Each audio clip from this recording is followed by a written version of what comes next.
વડોદરા જિલ્લાના સાવલી ડેસર વિસ્તારના 7 ગામોના આશરે 400 પશુપાલકોનું દૂધ સતત 12મા દિવસે પણ સ્વીકારવામાં આવ્યું નથી।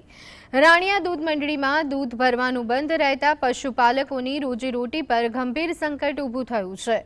અનેક વખત રજૂઆતો કરવા છતાં સમસ્યાનો કોઈ ઉકેલ ન આવતા પશુપાલકોમાં ભારે રોષ અને તંત્ર સામે આક્રોશ જોવા મળી રહ્યો છે। પશુપાલકોએ દૂધનો સ્વીકાર કાર્ય તાત્કાલિક શરૂ કરવાની માંગ કરી, સાથે જ ચીમકી આપી છે કે જો 21 જુલાઈ સુધી પ્રશ્નોનો ઉકેલ નહીં આવે તો 22 જુલાઈથી ઉગ્ર આંદોલન શરૂ કરવામાં આવશે।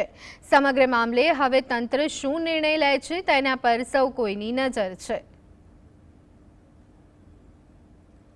આટલા ટાઈમથી કોઈની મોઢા પરથી મોક પણ ઉડી નથી, કોઈ જવાબ નથી આવ્યો। હવે 21 તારીખે અમે સેવા સદન અમારું તાલુકા સેવા કાર્યક્રમમાં સ્વાગત કાર્યક્રમમાં અમારી તારીખ છે। હવે ત્યાં આ લોકો કંઈ અમને સંતોષકારક જવાબ નહીં મળ્યો કે અમને કહેવામાં નહીં આવ્યું કે તમને અહીં પેલી બાજુ ભરવા દૂધ દેવામાં નહીં આવ્યું, તો અમે બરોડા ડેરીનો ઘેરાવો કરી